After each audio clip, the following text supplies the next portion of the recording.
Bonjour à tous, j'espère que vous allez bien. On se retrouve pour une nouvelle vidéo et ça va être les 5 Stars Prediction, prédiction 5 étoiles en français. En gros, je vais vous présenter des livres que je n'ai pas lus, mais dont je suis persuadée qu'ils vont être des coups de cœur ou d'excellentes lectures. Je vais vous présenter des livres dont j'ai encore jamais parlé parce qu'en gros, il y a quand même des livres, par exemple, que je vous ai montré dans mon dernier book haul, où je suis persuadée qu'ils vont être absolument génialissimes. Mais pour éviter la redondance, en gros, je vais vous parler de 8 livres dont j'ai encore, je pense, jamais parlé sur la chaîne, qui font partie de ma wishlist en mode top priorité, que j'ai tellement envie de lire et je suis persuadée qu'ils vont être absolument excellents.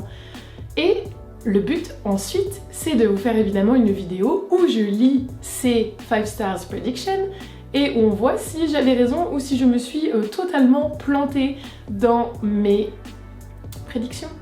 Est-ce qu'ils vont être aussi bien qu'ils n'en ont l'air? On verra. En gros, j'ai choisi 8 livres, comme ça je vais pouvoir vous faire 2 vidéos de 4 livres, donc 2 vidéos où je lirai en mode vlog, etc. ces prédictions. Et j'ai mis un peu des genres différents, vous me connaissez, j'ai quand même des lectures très éclectiques et je lis de tout. J'essaie un peu de répartir pour que les vidéos soient intéressantes pour tout le monde. Il y a vraiment de tout, de la littérature étrangère, du classique, de la SFFF, du contemporain français, tout ce que j'aime. On commence avec Nos richesses de Kauter Adimi. C'est un livre que j'ai découvert durant un petit déjeuner littéraire de Mademoiselle Lee. En gros, c'est un petit club lecture qu'elle organise une fois par mois où on doit présenter un livre sur un thème précis. Et le thème là, c'était les prix littéraires. Et en fait, Nos richesses a eu le prix Renaudot des lycéens, je crois.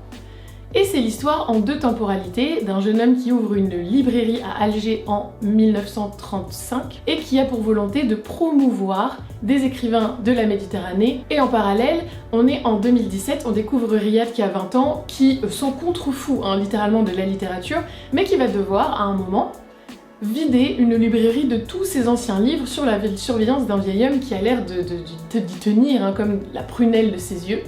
Et ça va être cette double temporalité de cet homme qui ne connaît rien à la littérature, qui ne s'y intéresse pas, et qui va découvrir l'histoire d'Alger, l'histoire de l'Algérie via cette bibliothèque qui est vraiment un trésor apparemment culturel pour tous ses habitants, qui est une institution, et ça a l'air d'être hyper émouvant, hyper doux. Je m'y connais pas tant que ça dans l'histoire de l'Algérie et je pense que de ce que la personne qui avait présenté le livre en a dit, c'est vraiment d'utilité publique, ça devrait être enseigné à l'école et j'ai vraiment hâte, et vraiment de la manière dont elle en parlait, ça m'a tellement touchée que je suis persuadée que ça va être une excellente lecture. Deuxième lecture que je suis persuadée d'aimer, c'est Mécontente à Aurébi de Bérengère Cournu.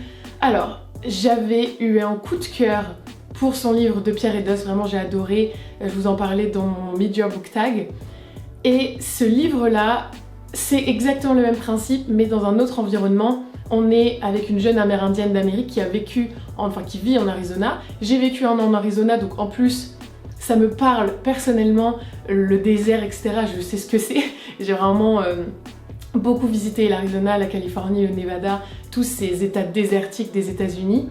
Et on est sur un récit initiatique, un conte d'apprentissage, de nouveau en relation avec les esprits de la nature, la terre, la relation du personnage avec son environnement. Et j'avais déjà tellement aimé De Pierre et d'Os qui était sur un peuple inuit que là, le fait d'avoir exactement le même type d'ouvrage, la même approche de la littérature, de la nature, etc. La même approche d'un peuple peu connu avec ses traditions, sa relation avec la nature, mais en plus dans un contexte, un environnement que je connais, auquel je peux m'identifier, et j'ai juste à regarder mes photos et je peux pouvoir visualiser exactement ce à quoi ça ressemblait, faire appel à mes souvenirs et tout. Je pense que ça va me toucher encore plus et là c'est jackpot.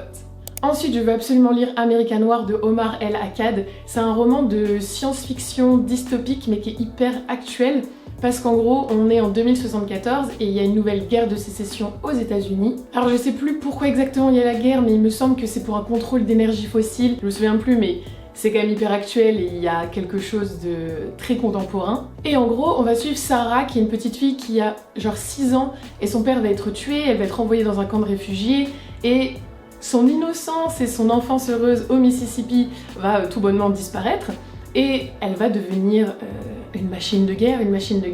On va la voir évoluer, je pense, en jeune femme que la guerre, la violence, les conflits vont détruire et de l'intérieur, enfin, je me souviens plus exactement de quoi ça parlait, mais j'ai vu des retours incroyables. Ça a l'air de traiter tellement de sujets actuels d'une manière tellement juste, via le prisme de l'imaginaire, où tu te dis « Ah, c'est une dystopie, blablabla, c'est pas vraiment notre monde, ça existe pas. » Ça existe pas, mais je pense que ça active des leviers un peu trop réels à notre goût. Et je sais pas, j'ai eu tellement un bon feeling sur ce livre, et j'ai pas envie de relire exactement la 4e de couverture, etc. Mais j'ai un feeling. Vous savez, comme ça, il y a des livres où vous dites « Celui-là, il est pour moi, celui-là, il est pour moi. » 4e livre de ce premier volume, j'ai trop envie de lire Les Lions d'Al-Rassan de Guy Gabriel Kay. J'ai lu Les Derniers Feux du Soleil cet hiver, qui est sur les peuples vikings et leurs conflits avec les Anglais, etc. Et là, on est sur un livre qui est plutôt autour des peuples arabes, des peuples savants, artistes, penseurs, philosophes. Je ne saurais pas vous expliquer de quoi ça parle, parce que souvent, je crois dans les histoires de Gabriel Kay, il n'y a pas vraiment une seule trame narrative.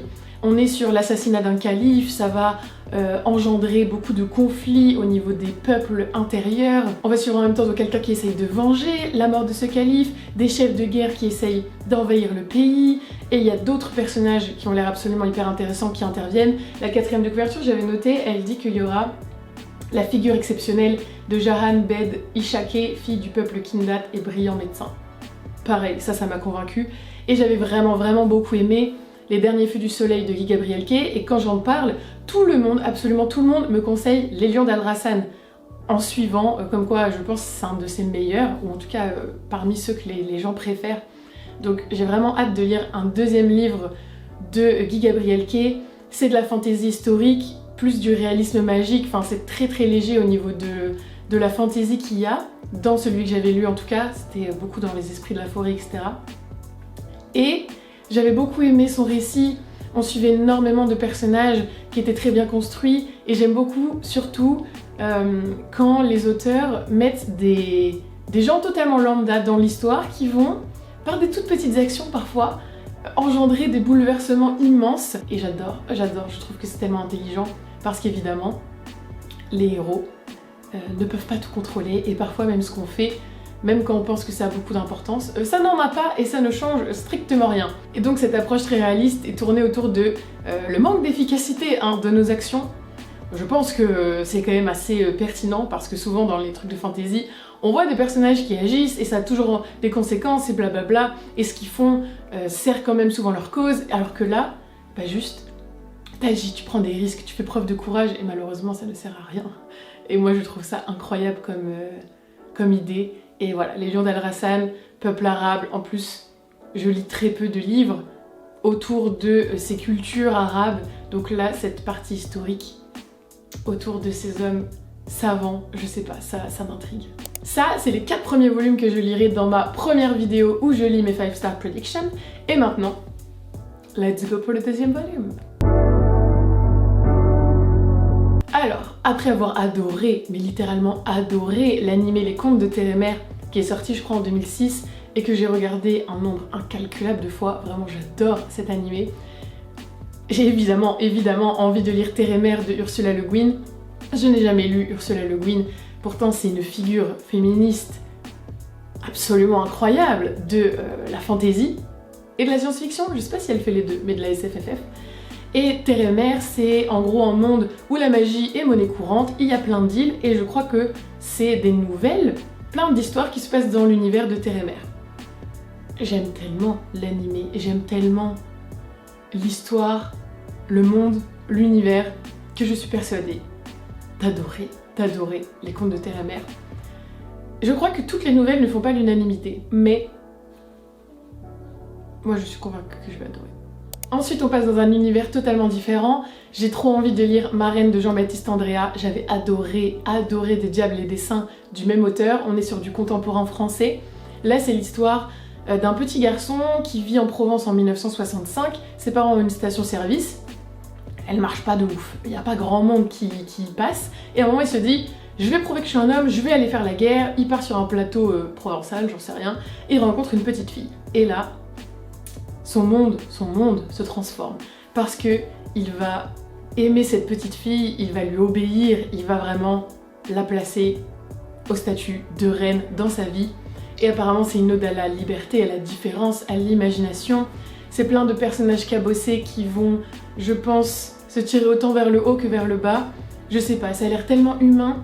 Et la manière dont Jean-Baptiste Andréa avait réussi à dépeindre ses enfants, ses orphelins dans Des Diables et des Saints, c'était tellement touchant, tellement juste. J'avais adoré ce livre. Et là de savoir qu'on retrouve de nouveau des enfants, de nouveau cabossés, voilà, dont ils se sentent différents, ils se sentent pas appartenir à la vie, à la société normale, ils ont l'impression d'être à part. Et cette espèce de relation entre ce petit garçon et cette petite fille, je sais pas, ça m'intrigue. Et j'avais tellement aimé la plume de l'auteur que vraiment, j'ai trop hâte. On ne présente plus Mary Shelley pour son célèbre Frankenstein, mais moi j'ai très envie de lire Le Dernier Homme. Alors c'est paru, je crois, en 1820, 1825, 26, j'en sais rien, c'est super vieux. C'est un roman apocalyptique, post-apocalyptique, un conte philosophique, et mon dieu, je vous jure, ça a l'air incroyable. On parle beaucoup de Frankenstein, mais Le Dernier Homme, ça a l'air pépite. Et en gros, je crois qu'on est dans une Angleterre un peu dystopique des années 2000 ou 2100, donc c'est quand même 200 ans après que le roman ait été initialement écrit. Et il y a une épidémie de peste qui va décimer l'humanité, sauf un gars, Lionel, je sais plus comment, un gars qui va survivre et qui va être le dernier homme. Voilà, je crois que c'est ça l'histoire. Dans mes souvenirs, c'est un truc comme ça. Et en fait, j'ai trouvé que Mary Shelley, elle était tellement visionnaire et elle abordait des thèmes tellement actuels dans Frankenstein qui a 200 ans que je ne pouvais pas passer à côté de ce prochain ouvrage, de découvrir sa plume dans quelque chose d'aussi spectaculaire que la fin du monde. Et je crois que je n'ai jamais vu aucune critique, aucun avis sur ce livre. Ils l'ont ressorti en poche ou folio, je sais plus, mais très récemment. Je crois que c'était l'hiver dernier. Et j'aime tellement Frankenstein, j'aime tellement les œuvres autour de ce livre que, je sais pas, Mary Shelley, elle me touche, elle a cette justesse dans la narration, elle a cette justesse dans les thèmes abordés. Que dire de plus? Et enfin, je suis persuadée d'adorer Saint et œuf de Mieko Kawakami. En gros, c'est une de mes amies qui est franco-japonaise qui m'a conseillé ce livre. Quand on a parlé de littérature japonaise, elle m'a dit vraiment si t'aimes, tu devrais lire ce livre. Je trouve que c'est un des mieux faits au niveau de la condition féminine au Japon. Elle m'a dit que ça représentait extrêmement bien la manière dont les femmes pensaient, dont elles étaient traitées au Japon. Donc vraiment, déjà, ça m'a intriguée de ouf. En gros, c'est l'histoire de Nachan, qui est une femme célibataire qui vit à Tokyo, et un jour, elle va accueillir un peu précipitamment sa sœur et sa nièce. Donc sa sœur Makiko et sa nièce, je sais plus comment elle s'appelle, elles vont un peu s'imposer, dans la maison de Nachan, et Makiko, elle est prise d'une espèce de folie où elle veut changer son corps. Elle veut se faire de la chirurgie esthétique pour avoir des seins plus gros, elle veut vraiment échapper à cette espèce de haine de soi, ressembler aux occidentales, etc. Et cette folie va faire que sa fille ne lui parlera plus. Machen elle-même, elle essaye d'un peu de la dissuader de faire ça, quoi, de changer son corps, d'essayer de ressembler à des stéréotypes occidentaux qui sont totalement éloignés de la beauté naturelle des japonaises. Et en gros, je pense que tout le livre va être autour de cette confrontation des personnalités, des fantasmes, des générations, et on va suivre, je pense, la cohabitation de ces trois femmes qui pensent différemment, qui sont en conflit dès le début du récit, et ça a l'air une peinture hyper réaliste des conflits intérieurs, des peurs, des doutes, etc. que subissent les femmes japonaises, du poids qu'elles s'infligent à elles-mêmes. Mieko Kawakami, j'avais tellement envie de la découvrir, elle a écrit 3 ou 4 autres œuvres. Quand j'avais lu le résumé, je m'étais dit mais ça a l'air fou, ça a l'air fou. Donc commençons par Saint et œuf. J'espère vraiment être touchée par ce livre, mais la manière dont mon ami m'en avait parlé, ça rentre dans les 5 stars, ça rentre. C'en est tout. Bon bah voilà, c'est les 8 livres que j'aimerais lire prochainement et que je suis persuadée d'adorer. Je vous ferai évidemment, comme je l'ai dit, des vidéos dédiées, pour voir si je me suis plantée ou pas. J'espère pas, parce que ça promet, si j'ai eu raison et si j'ai vu juste sur ces livres, ça promet des expériences de lecture absolument incroyables. Dites-moi en commentaire quels sont les livres où vous avez un bon feeling et que vous pressentez pépite. En attendant, je vous remercie d'avoir regardé cette vidéo. On se retrouve pour les vlogs, hein, les vlogs lecture prochainement de ces livres. J'espère que vous allez bien. Je vous fais plein de bisous et je vous dis à la prochaine. Dites-moi en commentaire aussi votre petit pari sur 8. Est-ce que vous pensez que je vais en aimer 5 sur 8, 6 sur 8, 0 sur 8